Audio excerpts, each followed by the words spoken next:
This is one of the toughest and most challenging sports on the planet. A motorcycle discipline that can last anywhere from a few hours to days, across a myriad of terrain, encompassing everything that Mother Nature can throw at it. This is Enduro. From day one, he asked me if he could race. We've never said, you're going to do this, you're going to do that. He's picked and chosen what he wanted to race and when he wanted to race. I will take him to wherever he wants to go to. I can see him going all the way. I definitely can see him going all the way. He's got the capability, he's got the attitude, the right attitude. They were the sort of off that a lot of adults would just pick their bike up and say, that's it, I've had enough for today. John would get back on, might be at the back of the field at that point, and give it his all, and still win. He wouldn't give up. But all the time he was doing it with a smile on his face.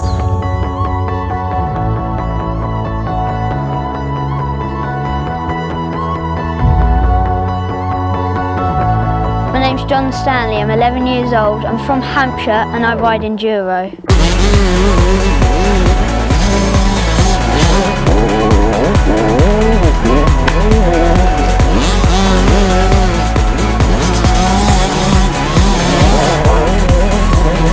I bumped into John beginning of this year actually at an Enduroland event.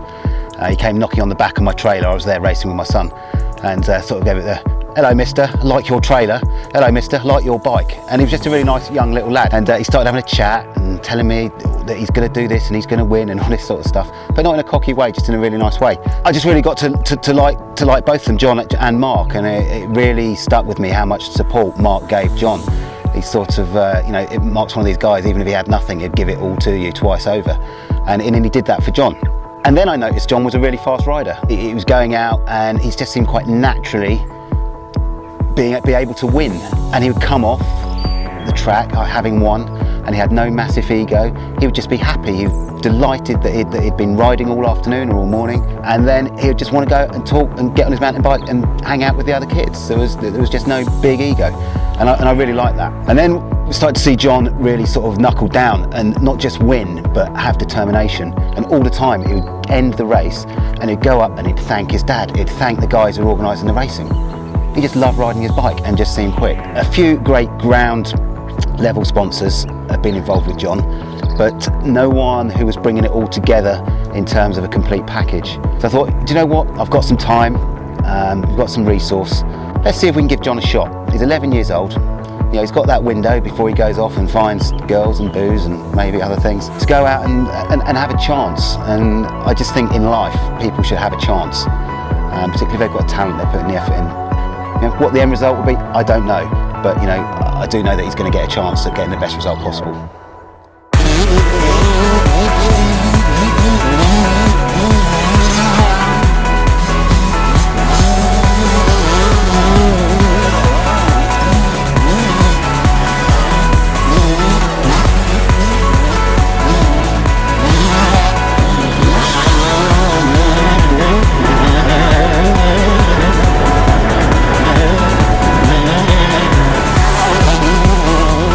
John has been working with Lee Walters, I believe, since he's about 3 years old, way before I met either of them. And what I've seen since is the connection between Lee and John. It's fantastic. You know, Lee gets the best out of John when he's on two wheels. Sometimes it's a bit of hard love, other times it's just pure encouragement, and the majority of the time it's by showing him it's possible.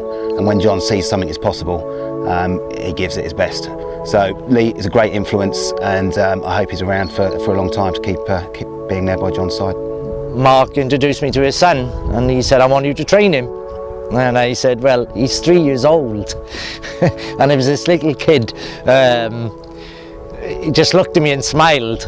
He didn't understand the word I was saying. And I said to Mark, I think he's a bit young. And he went, no. I said, has he got a bike? He went, no, he's got a balance bike. Start training him. From there on, it's just been, exciting really to see John now. He's 11 and progressing the way he is. He listens. That's the biggest point John has. He listens really well and actually does what you ask him to do, and he can see the benefits from it when he succeeds in it. You know, he's just such a nice kid to work with. He is just so quiet, but you can see him, he's listening to you all the time, and he does express it then when he's on the bike, what love he's got for it. He hasn't got a bad attitude. He rides very well. He's been winning all his races lately, and he hasn't got a bad attitude, and he sort of gets off the bike and he's not fazed by it. It's like his job, you know. He takes it all in, he does the job, and then it's back to normal living for him, back to school, but as soon as he gets that helmet on and on that bike, he's a different little boy again. And you can see it in his eyes when you're talking to him to tell him to do something. He's taking it all in and he'll do exactly what you'll ask him to do. You know, somebody will catch him one day and it'll be a good choice for that person, whoever will back him. Everything he does, he either comes first or second. You know, he'll do a race a Saturday morning, like he just did now. Then Mark will drive him all the way to North Yorkshire from Wales to go and do another race, and he'll come in second. That's the commitment Mark has got for his boy, and you know, John is showing to his father, that's my commitment I got to you, so we can do it together. So it's a team, and you know, either of them never arguing or anything, or you know, Mark, his father, leaves him get on with just racing. You do what you think is right. So, you know, it's a good team effort with father and son. Enduro racing, like any other form of motorsport and a lot of other sports and ones that I've been involved in, it's an expensive game. And to get to the top takes an awful lot of resource and deep pockets. Deep pockets aren't what everybody has, and what we really need is support from whether it's the motorcycle industry, whether people outside of that, to help us give John that shot, give him the best chance possible of success, really.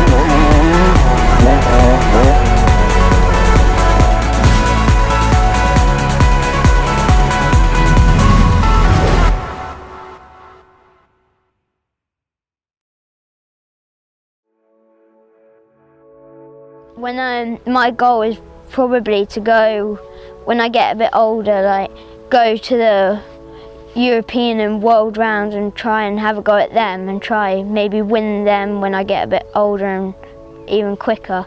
My favourite rider is Johnny Walker because he's inspired me to ride enduro and try hard things every day.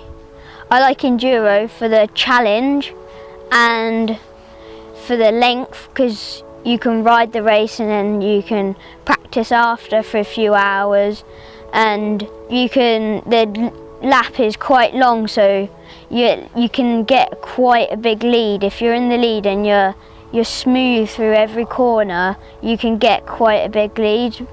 Prefer, yeah, just going up steep hills and over logs and just having fun, really. I go out most weekends to go out training or just do any sort of training, really, just to help me get fitter and faster and stronger.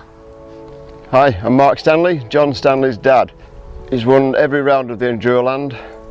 He won the GBXC overall. Chiltern Hills, he won the first 5 rounds, and he had enough points then just to be able to sit back and complete the series without pushing it too far. And he's doing the Edge up north, which is another series that he's riding, and he's winning that overall as well. So in line for 4 championships this year, and I think he won 5 championships last year, and the GBXC this year, which is the biggest one.